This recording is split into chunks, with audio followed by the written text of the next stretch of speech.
لمحے جو اکثر یاد آتے ہیں، یہ ایک افسانہ ہے جو آزاد نظم کی فارم میں لکھا گیا ہے۔ امید ہے آپ کو پسند آئے گا۔ گرمیاں تھیں لیکن گرمیوں میں بھی ناران میں شامیں سرد ہوتی ہیں۔ ہوٹل میں ڈائننگ روم میں داخل ہوتے ہی ایک خواہش سی اٹھی دل میں، کاش یہاں کوئی ساتھی مل جائے تو زندگی سنور جائے۔ کاؤنٹر پہ جب آئے تو بہت سے کھانے سجے ہوئے تھے۔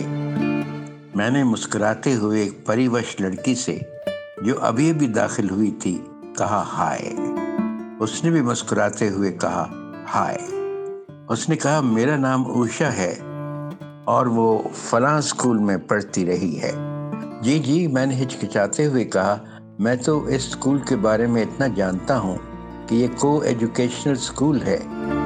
ویسے بھی میں بھی کو ایجوکیشنل اسکول میں پڑھتا رہا ہوں۔ لڑکی نے کہا جی یہ بات تھوڑی دیر بعد شاید ہمارے کام آئے، لیکن آپ کا نام کیا ہے؟ اس نے پوچھا۔ میں نے کہا امجد۔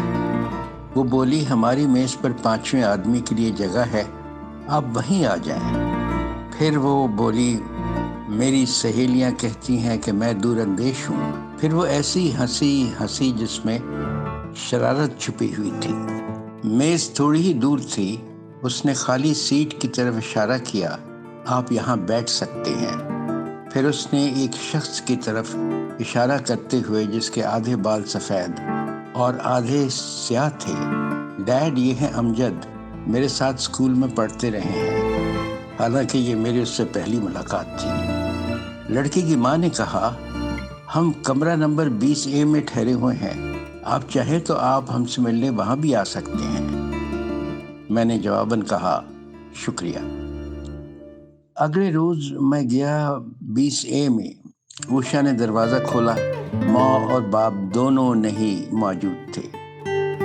جب تھوڑا سا سنبھلا تو معلوم ہوا کہ ہم دونوں لطف و عنایت کی وادیوں میں نہ جانے کب سے گھومتے رہے ہیں۔ میں نے معنی خیز نظروں سے اس کی طرف دیکھا۔ اس نے مسکراتے ہوئے کہا نہیں ابھی نہیں۔ پھر اس نے کہا وعدہ۔ میں نے کہا آپ جانتی ہیں میں ایک اسٹل فوٹوگرافر ہوں، یہاں ایک ایڈورٹائزنگ ایجنسی کے لیے اسائنمنٹ پہ آیا ہوں۔ مجھے ناران سے بابو سر کا تمام علاقہ کور کرنا ہے۔ یعنی جو تصویریں آپ کھینچیں گے وہ کیلنڈرز اور ڈائریوں کی زینت بنیں گی؟ میں نے کہا جی اوشا یہ بات اہم نہیں ہے یہ تصویریں کہاں چھپیں گی، بلکہ شاید یہ کہ جدائی کی یہ 3 روز کیسے گزریں گے، بالکل ویسے ہی جیسے آپ نے زندگی کے 30 سال گزارے ہیں۔ ارے تمہیں میری عمر کا کیسے پتا چلا؟ آپ کے ID کارڈ سے، اس نے کہا۔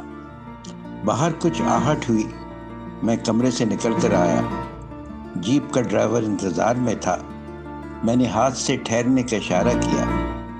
کمرے میں گیا، کیمرہ اور ایک چھوٹا سوٹ کیس اٹھایا۔ اس میں ایک آدھ گرم کپڑا اور کیمرے کے فلٹرز تھے۔ جیپ والے سے کہا چلو۔ اسے معلوم تھا کہ اسے کیا کرنا ہے۔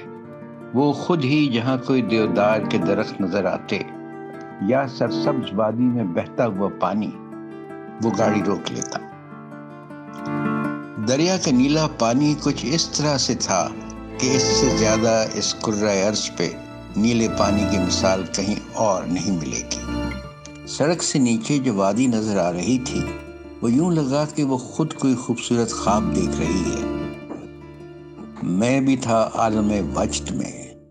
سوٹ کیس کو زمین پہ رکھا، مان میری ٹھوکر لگی اور سوٹ کیس لڑکتا سلیٹی سفید اور سیاہ چٹانوں سے ٹھوکریں کھاتا دریا میں جا گرا۔ میں نے خود سے کہا ارے یہ کیا؟ ڈائری جس میں اوشا کا پتہ درج تھا، کیمرہ اور فلٹرز سب دریا کی نظر ہو گئے۔ دریا بہہ رہا تھا 100 فٹ نیچے، پہنچنا تھا وہاں ناممکن۔ میں گاڑی میں بیٹھا اور ہوٹل کی طرف نکلا۔ پہنچا جب میں ریسیپشن میں تو میں نے ریسیپشن سے رجسٹر نکلوایا۔